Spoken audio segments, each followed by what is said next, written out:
These are English longbows, so when you get an English longbow, you can't just pull it like a modern bow, because if you do that, you might snap it.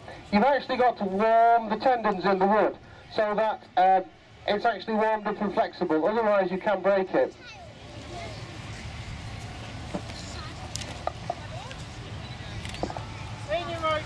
Now, ladies and gentlemen, for these particular medieval reenactors today is a very poignant weekend, because it's actually the anniversary of the Battle of Crecy this weekend. This is the first battle that happened in 1346, and we used the longbow in it, and we actually managed to kill 4 kings of Europe, including the King of Bohemia, in this battle. And it's a poignant time because this is, of course, a very effective use of the longbow. Now, as you can see, we're just warming up, and as we do that, it's worth to point out that the English longbow is probably a little bit of a misnomer, because we pinched it off the Welsh. We actually saw the Welsh using it, and the English kings were so impressed with it, they actually hired the Welsh. So in fact, it really should be the Welsh longbow, but we're not going to admit that, are we? Of course, this covers the period from 1346 all the way through to the most famous battle, which is, of course, in 1415, the Battle of Agincourt, where the French knights were totally defeated by the English archers using this very weapon. And that's probably the one that most of us are familiar with.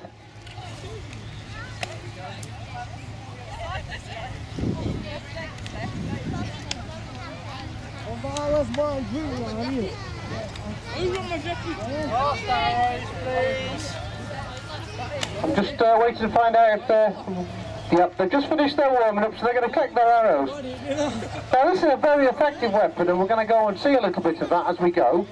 But the one thing that that really marks out the English longbow as a weapon of its time is its sheer weight of fire, the amount of fire that it can put out. And we're going to actually have a demonstration on that.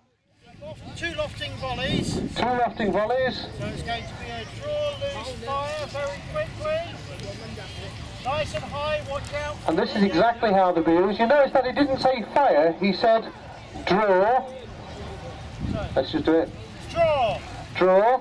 Loose. Loose.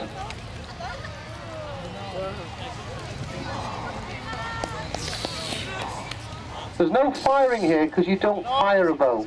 You loose the arrow. Draw. Loose. It's like rain, isn't it? Draw. Loose. Draw. Loose. Oh, ladies and gentlemen, how about that? You may notice, ladies and gentlemen, that the arrows we have today, and all arrows have fins on them. And you may notice that one of the fins is a different colour to the others. There's a reason for this, because when you actually fire a bow, you want the fins to lay flat against the bowstring. So the fin that's the opposite colour to what you want is actually at 90-degree angle to the nock. So that's the one you put away from you. But these fins are really, really clever, because they're not put on the arrow straight. They're put on slightly at an angle. So actually the arrow flies straight in flight because it spins. How odd is it that this weapon has got spinning technology? Spinning technology will disappear with early firearms, they'll always smoothbore. It will take years before this spinning technology will come back. This is our events organiser, Howard Childs. This is the man who makes it all happen. We don't see him very often, so it's nice to ambush him out here. So he's going to give us the go, and then he's going to tell us when a minute's over. Let's just see how many we've got.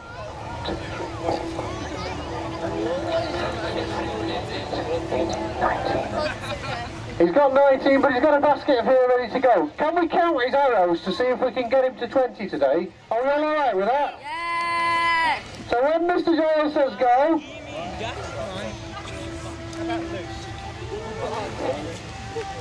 Can you guys count for us, yeah? Yeah! Why is it?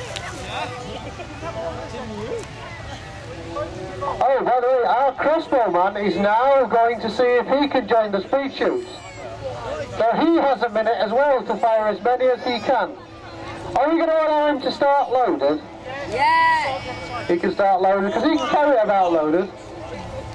So when Mr. Giles shouts loose, that is when we will go for this. He's just going to make sure he's ready, good to go.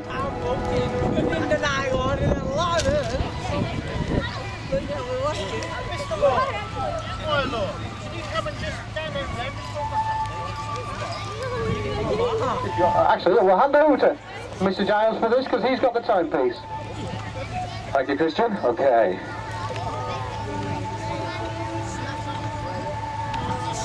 Wait for the crossbow to be loaded. Apologise if anybody dies of old age while we're waiting. I hope you didn't hear that or I'm in trouble later.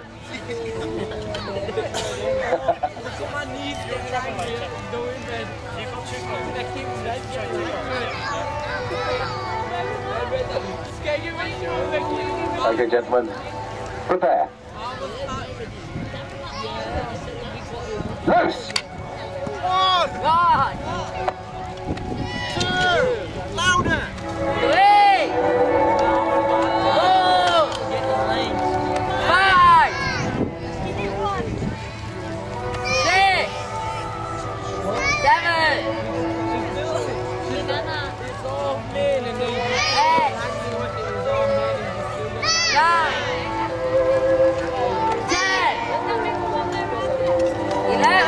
30 seconds.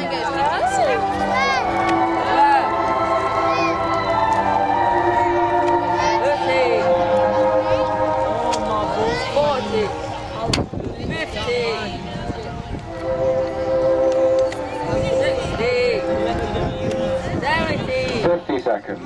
80, 90.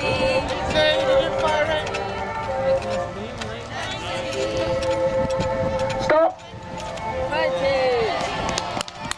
Fantastic. How about that, ladies and gentlemen? Well done. But remember, folks, you might be able to get a lot of arrows in the air, but the crossbow is incredibly accurate. That's why you have crossbows if you're wondering what's the point. The point is they are accurate. Back to Christian. Not only accurate, but of course they hit with great power. The arrow, one of the downfalls of the arrow was it couldn't go through some of the later armours. Now in the interest of safety, we have to ask our crossbowman not to play on this one, because he's a little bit too powerful.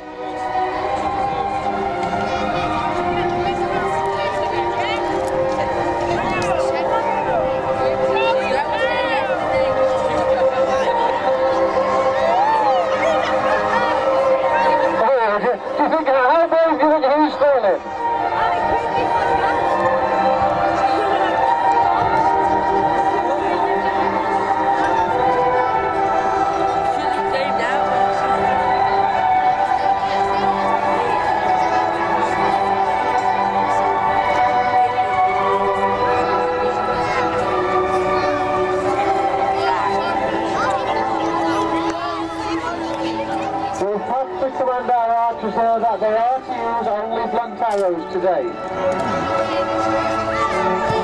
But it should still give you a very, very good impression of exactly how much fire a group of people this big can put down on a group of knights half their size. Now a group of people this big, this well trained in the longbow is actually in England really easy to find, because every young man has to go and practice with his longbow on the field every Sunday morning. In fact, that's a law that hasn't been repealed in most counties, including this one. Please do not think I'm suggesting you should all get longbows and go shooting on the field. But are we ready for this, ladies and gentlemen? Yes! Are we ready? Yes! Let the firing commence. Aye!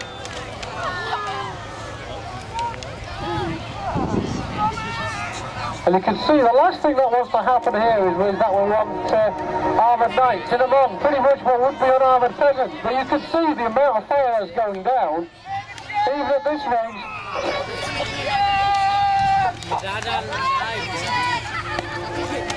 As you can see, remember what I said earlier about the lack of accuracy? I take it back. Ladies and gentlemen, from the Age of Chivalry, our very brave knights, the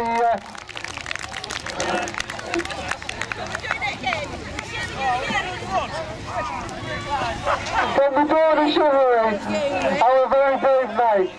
Ladies and gentlemen, would you like them to do that again? Yes! We'll just collect some arrows. You know what I said he was an excellent target. Well, he can hit a very small target, can't he?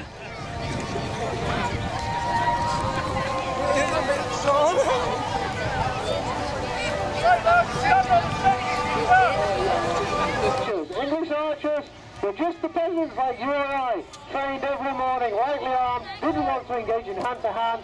This is the effectiveness of the English bow against the Northern knights.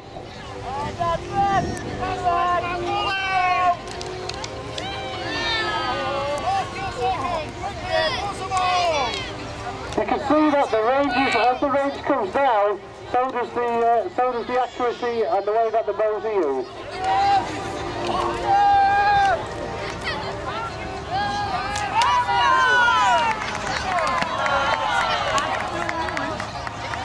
Believe it or not as well, often the knights, besides the odd couple reach, they were simply mobbed by the archers here. And you'll notice that a lot of the archers are actually carrying among their personal possessions. Our crossbowman's a very good example, little knives. Because if you can get enough people to jump on a heavily armoured knight, they just put him to the floor. Ladies and gentlemen, the dawn of chivalry.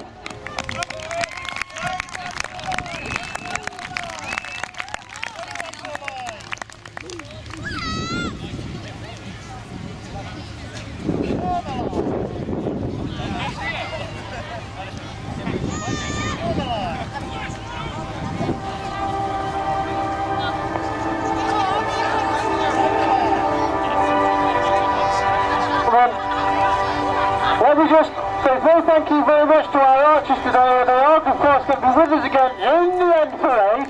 And of course, ladies and gentlemen, they will be available in those tents up there. And of course, part of their retinue will be doing the have a go archery.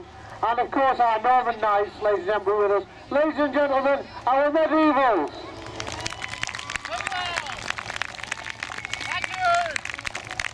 These are, ladies and gentlemen, the Bowden retinue, the Laxton archers, and of course our noble knights, the dawn of chivalry.